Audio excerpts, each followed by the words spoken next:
Welcome to the M3 podcast powered by ePro, where our sole focus is mindset, meals, and movement. My name is Ken Okonek, and I am thrilled to have you join us. Together with my co-hosts, Jen and Nate DeTracy, we're here to guide you through a transformative journey from good to great. With our combined experience and wisdom, we will unpack powerful insights, strategies to elevate your mindset, and help you achieve your goals. Let's dive in and start mastering your mindset today.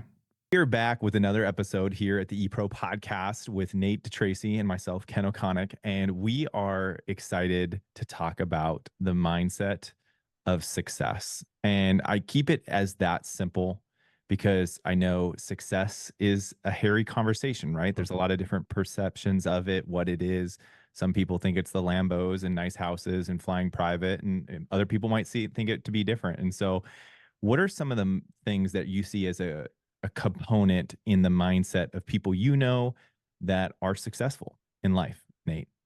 I think at any point there's this, we'll just call it a journey, and when you get to that place where you make up your mind, I think it comes back to responsibility. Everything you've done up until that point has gotten you to that very spot.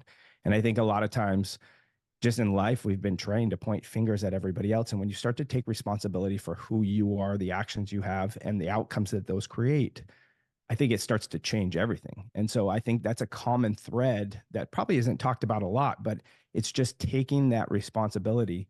Andy Andrews, when he's helping people to get into that mindset, he talks about the buck stops here, right? And I think that is just a big piece of that success moving forward and a change in that perception of who you are. What about people that would come into it and they're like, well, I grew up in poverty, or I had an alcoholic for a dad, like what about those people? Because, people hear what you say, and I think I know what you're saying, but I know I'm always talking to people, especially in what we do, this mindset mastery course. There's so many things that we're having to flesh out in our own minds. Would you say it even applies to people that had those types of situations that have led them to where they are? The voice that came into my head was Jocko saying, good, because everything that you go through, it creates, you can look at it two different perceptions or perspectives.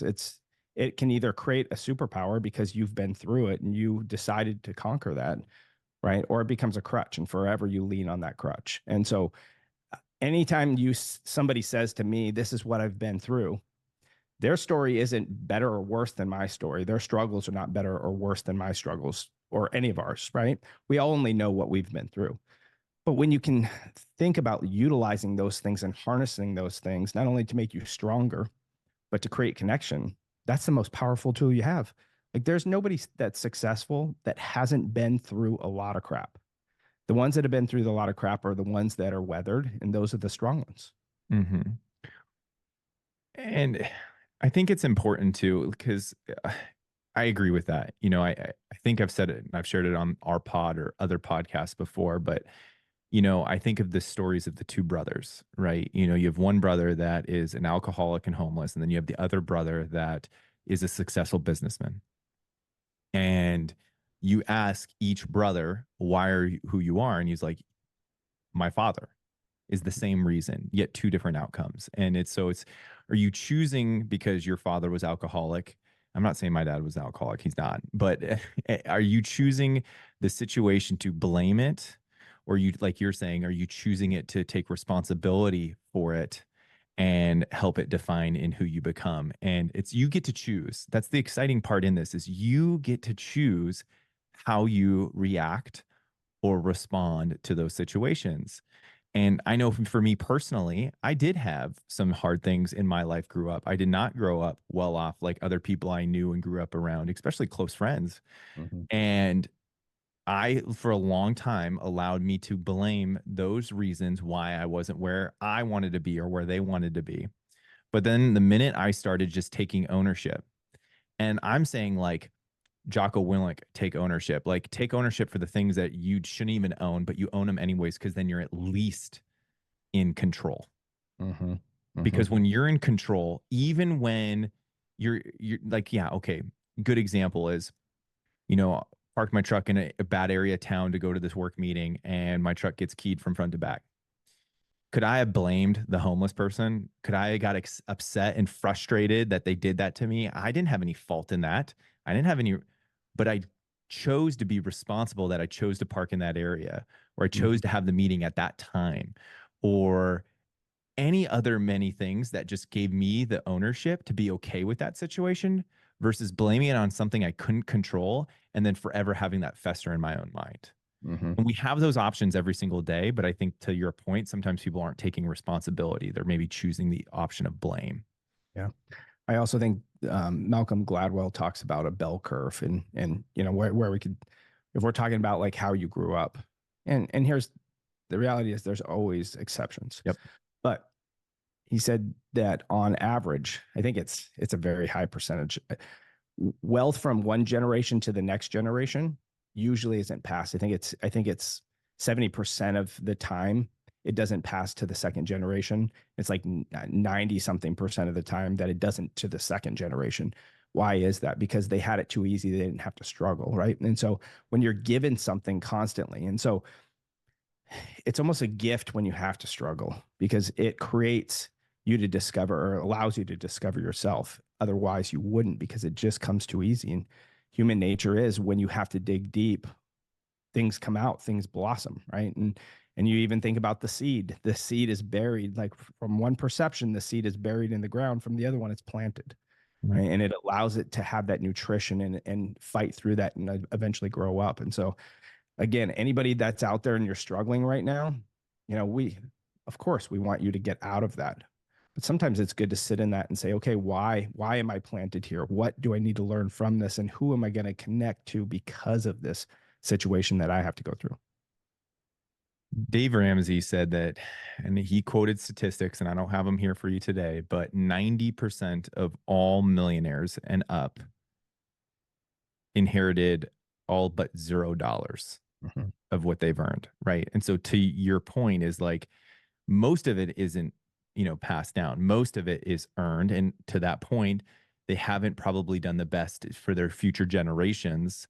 And so, because it wasn't earned for the same thing, they didn't have the same value and go from there. I know, like, Jackie Chan's actually, like, it's his money, it's not theirs. If they want to go earn it, they can go earn it themselves, right? Like, there's a whole big thing about how he's not passing any of it. Whatever he doesn't keep with it is going to charities and other places, because he wants his kids to get on their own. And it's so true, because, like, I'm thinking about that as a parent currently right now of a 2-year-old, is the more I make life easier for her, the more difficult my life is, versus the more difficult I make life for her, the more easy my life is. And I know that to be true for her too, as well. You know, if you spend your time getting and setting up a situation where you have to feed your kid all the time, and yes, she's 2 years old, and I know people could be like, oh, you got to protect him, you got to do it. I'm like, yes, I do the basic necessities. She's safe, she's loved, she's cared for. But creating an environment where she has to, like, go through hard things, Mm-hmm. right? And reminding them that, like, you are going to go through hard things, and we're preparing her for that now. Like, teaching her to take deep breaths. I think you've seen that, right? And, like, she does fall, she does get hurt, and she like lives in it. She takes the emotion, and then she, like, goes with it, and it's making her tough, it's making her resilient. And I believe we have the capability to do that too. But I think sometimes we were raised, and probably my parents are guilty of this, of, like, not allowing me to be exposed to environments that can actually make you grow, right? Human nature. I mean, you don't want your kids to go through the things that you've gone through, right? Because you would tie all these emotions to it, but you don't actually tie the strategy behind it to make you who you were. But yeah, it's a great topic. I think that, so getting back to the success, the The mindset behind responsibility was success. number one. What's another Yeah. one? Yeah. I think perception is another one. I think perception creates reality. If we tell ourselves we can, or we tell ourselves we can't, they're both right, because those are the things that we'll start to hone in on, to prove, our subconscious will hone in on to prove that we are either right or wrong in that, or we're right in that situation in how we think. And so I think as we start to grow, I think the successful people by nature, it leads into my third point, they practice constantly. They Mhm. practice mental and physical preparation. And you know I've heard this so much from the person that is down on their luck, They'll be like, man, that person's so lucky, or that person got this, man. They always hit the home run. They always, make the right decision. It's when preparation meets opportunity. It's the preparation, it's the Hmm. practice constantly, right? It's the setting goals, and it's the failure. It's all those things that lead up to what starts to mold their perception that they can do anything. Right. So I think those two stack, the perception and practice. I think they stack on top of each other because, just as you said at the very beginning when we were talking, is successful people just have a different mindset. They feel like they're going to win. They're very self-assured. Right. Now, they're not delusional that they think they're going to win. They have, like you said, they've built up repetition, small wins over time where they just know that they can win. Mhm. And the delusion maybe comes aside from it, at least from my perspective, is even if I don't win, I still win because I learn, right? Mhm. And most likely, whatever I've learned is going to help me prepare in the future. But I think it's really important for people to spend some time in this perception situation, because a phrase I hear often is, well, my perspective is this and my perspective is that, or, and I don't disagree with those people that have that's your perspective, but people need to understand the deeper part, like you're saying, the perception, because your perception molds your perspective. And you actually have the ability to shift your perception if you're aware of it. And I love Mhm. this story to help do it. There's a lot of other things that are out there. It's confirmation bias, RAS, right? Reticular activating system, these things that help build your perception. But like, if you've ever been in a situation where you were like thinking between two different things, like say for me a few years back when I was buying a new truck, I really liked the Dodge and I really liked the Chevy. And I was like 50-50, right? And maybe you've been in this scenario too in your life, but I had to make a decision, right? And so I bought the Ram. And then after driving the Ram, I'm like, oh, this, it does this. Oh, it has this nice speaker system. That's really cool. Oh, the Chevy doesn't have that. Mhm. And then, I'm scrolling through Facebook and I'm like, oh, look at this big Chevy accident. Man, sucks that it was a Chevy. It wasn't a Ram. And all these little things start to stack up. And within a period of a couple weeks, the Ram was the only decision Mhm. and the Chevy was the worst decision. So in my mind, I made the best decision. Again, call it delusion or call it you shifting your perception, but it is how our brains are wired.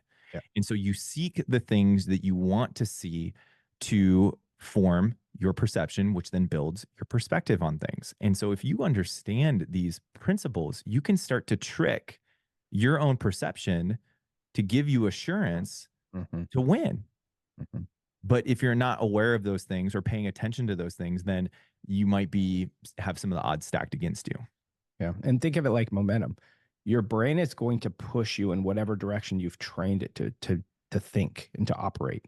And so, when he's talking about that RES, like his brain, once he made that decision, his brain is going to make that decision right. Right. And so we do this all the time. It's why when let's say it's our sibling, when we think a certain way, they think a different way, everything that they do is going to seem wrong in our head. Even if we stop and really think about it, like we have to rewire ourselves to think differently. Even if they were right, we would prove them wrong in our head. And so that's exactly what he's talking about. And it's a practice that has to be done over and over and over again until you get into a place where you're so confident in yourself and who you are that it doesn't matter what's put on your plate. You're going to create success from that. And that's the difference between somebody that has a successful mindset and somebody that doesn't. It's what they're focusing on. Are they focusing on all the things that they've missed in all their life? Or are they focusing on the things that they gained?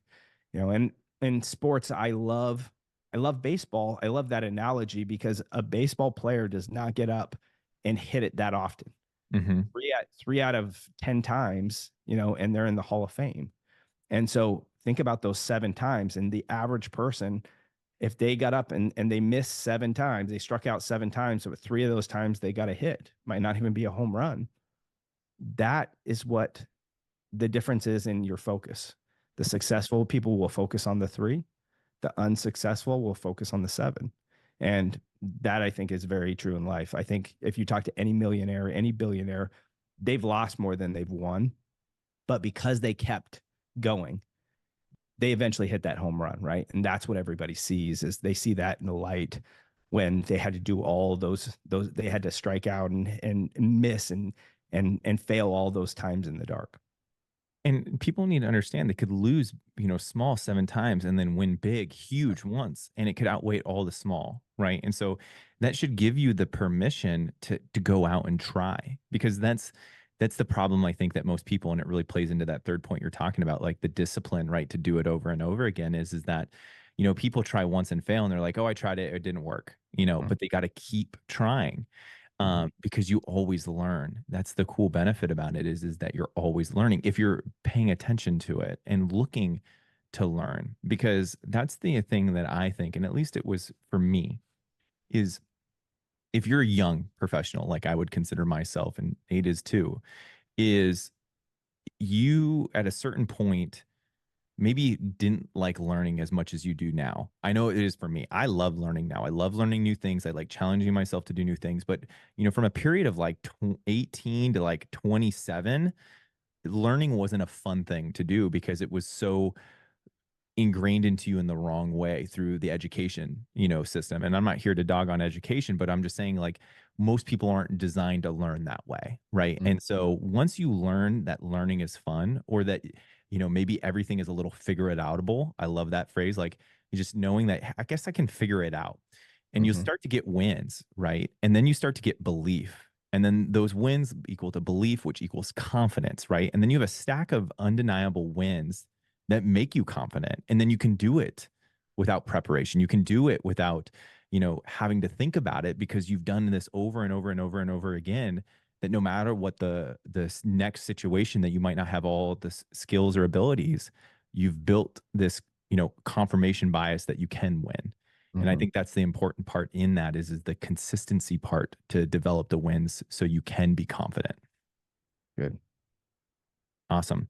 What else do you want to talk about from the discipline standpoint or the consistency standpoint? Because I think it's really important for people to get this from a different angles, because I just don't know if people actually do something long enough, consistent enough to get to where they want to go. Yeah, I think probably my fourth and final point on this. Again, you could break it down. You could come up with a million different points, but I just wanted to think about like what are points that people can they can assess. They can say, okay, this is where I'm at, and then how do I start to shift that? And the last point I would say is reflection, Mm, because we have to learn to embrace failure. It doesn't mean it's fun, but and it's never going to feel good at the beginning, but if you can sit back, if you can start to create a moment in your day where you're reflecting back and saying, okay, well, why did this happen? Could I get better from it? Did I need that to happen? Maybe I'm not in the right lane. Sometimes that happens. Sometimes we pick the wrong lanes. But then how do I adapt to change? Because the successful people realize that things are always changing. If Henry Ford, if they asked him, back in the day before cars were around, what did people ride? They rode horses. horses, right? And so to get from point A to point B faster, they would say, well, how do I make this horse faster? And he had to think differently. He had to create something that had a combustion engine that actually would go faster than a horse. And so you have to be thinking that times are always adapting. And now with social media and how everything really you have to if you're building a business, you have to adapt every 2 years. Even if you created a really badass structure in your business that was really crushing it for a period of time, 2 to 3 years later you have to redefine yourself. And so that reflection back, it starts day by day, and then later on it gets bigger and bigger. And so there's that piece of reflection, but then the other piece is, are you being true to yourself? Because I always think about this is, with social media, with everybody having a phone, with you stepping up and doing what you believe is right, right? With you leading your family the way you want or your business, there's always going to be, especially the more successful you get, there's always going to be critics. And so what you have to start to ask yourself is this true to who I want to be? Or am I starting to bend down a path and maybe I need to listen to some of those things that people are saying? But if it's not, and you're like, this is who I am, you're being true to yourself. And it allows you to take one step in front of the other and eventually get somewhere. Right. And I think a lot of us, what happens is we hear from social media and then we're like, oh, maybe I'm not doing this right because I'm not getting the praise that I wanted. But the reality is that most of the people that are going to step up and are going to be putting their 2 cents in are the people that you don't want to listen to anyway. And so I just wanted to put that in there under reflection, because I think reflection has to come from the inside first, but then also you have to understand, how do I take in the right outside perspective and block out the perspective that's not going to allow me to move forward. I love that you said that because it's currently something that I'm working again. And if you don't know this or had anything else, is I believe like parenting is some of the greatest form of leadership in the world. So obviously, I owner analyze the heck out of this because I'm raising a little one right now.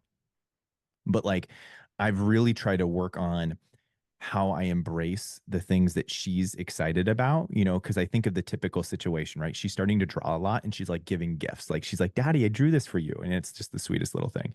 But when she brings something to me, I'm trying to adjust my internal system, like you're talking about here, because she's like, well, what do you think? And I'm like, no, no, no. What do you think?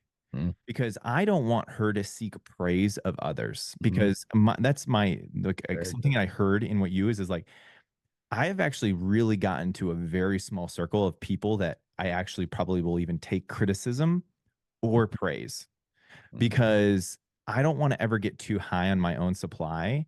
And I think the best way to do that is to really just, if I'm proud of the work I do, just like I want her, like, does that drawing that she make, is she proud of it? Does she like it? Does it Mm-hmm. make her happy? Because I want her to seek and be able to give her own praise and her own validation and her own pride in it versus others. Because I think is if you grow up in a world where you're seeking it in others, it's going to sit you to a place that's going to really handicap you.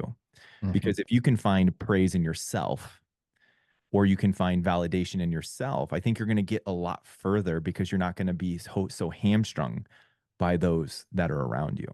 Yeah, it's really good, man. That's really good. And I think you're absolutely right. Like the the best practice, and also I think the hardest, is leading your family. Mm-hmm. So when you really sit in that and you really start to learn that, some of the best leaders I've ever come across are the ones that they're very good parents. They're very good, um, well, they take what they do at home and then they use that on everybody else. And it's an amazing, the culture and the environment that they create. And I really like, when we're talking about this success thing, I think an opportunity for you to grow in your success is to take the chance to put yourself out there in front of others, regardless of the outcome, and lead. And I've met so many people that are like, I'm not a leader like you can. And I'm like, well, first, you're saying that. So of course you're not, right? Because you're already validating it. But my other perspective is we're all leaders in some way. And you need to understand that. There's people, you might be in the lowest job toll in your work, right? You might be at the very bottom of the ladder, but you've been there for like 8 years and you got a perspective and people listen to it. Mhm. That's a form of leadership. And you might not actually look at it like that. If you're a parent, you're a leader by byproduct of it. Now you might not know it, but you need to understand it because everything you do leads those little ones. And if you're not trying to grow in your level of leadership, it is inherently hurting their level of leadership. This is a different perspective, but it's so important to me, and I hope I can inspire others. Is that you as a parent in the leadership role, your ceiling is your children's floor. Mhm. And if you understand that, you should strive to get the biggest, tallest ceiling because then that becomes the floor for your children Mm.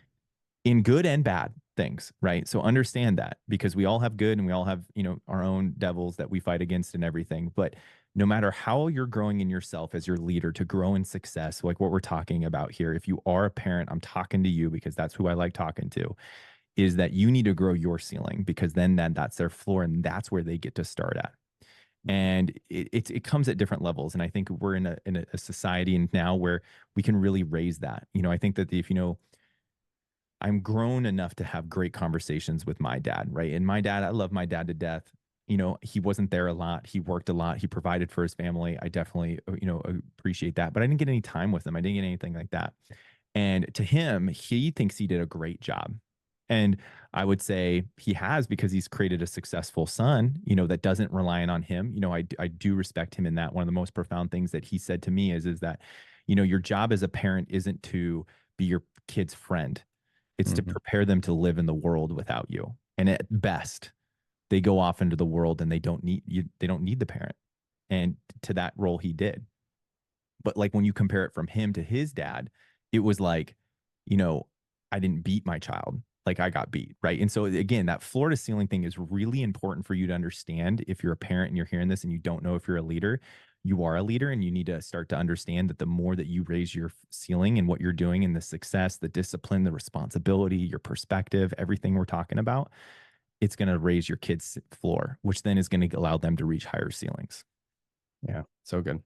And think about that in the workplace. Think about that, anywhere. You just, once you start to practice those things at home, those start to reflect in everything else that you do.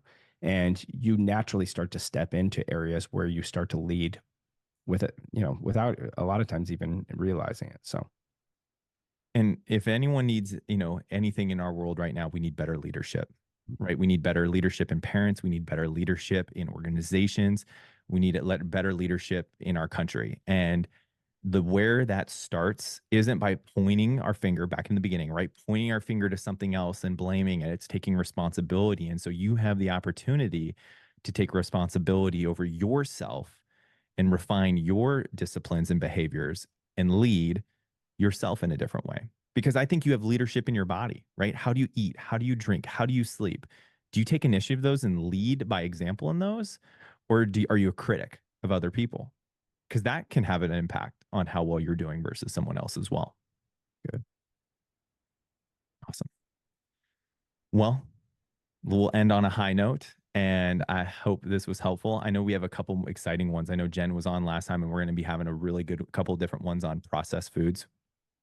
That'll be a fun one, talking about cutting that out and then meal prepping, Yeah, which we know we got to get some of your recipes in there on that one. I think that would be fun for all three of us. But we really, really appreciate you guys for, hearing us out on this. This podcast means a lot to us, means even more getting into the ePro community and figuring out, our first course in mindset mastery. And, if you have anything, the call to action here is, you need to go check us out at, Evolution Professionals /mindset to get into our course if you're not in there. But ultimately, too, if you have specific questions for me or Nate, you just reach out to us on social media. DM us directly at, I think yours is Nathan DeTracy, correct? Correct. And Yep. mine's Ken Okonek.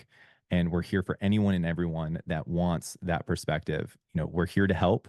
The first step is you got to reach out. Thank you for tuning in to the M3 podcast powered by ePro. We hope you found today's episode valuable and inspiring. Remember, this journey is all about continuous growth and repetition. Revisit the lessons, take new notes, and apply what you've learned to reach new heights. Stay connected with us on social media for insights and stories that will keep you motivated and on track. If you enjoyed today's episode, don't forget to like, comment, and subscribe for empowering content. Hit the bell icon to get notified whenever we upload new episodes. If you're on our podcast listener group, make sure you subscribe on your favorite podcast platform and leave us a review. Your feedback helps us improve and reach more people like you. Visit our website at evolutionprofessionals.com to join our newsletter for exclusive updates and resources. Until next time, keep pushing forward and mastering your mindset. See you at the next episode.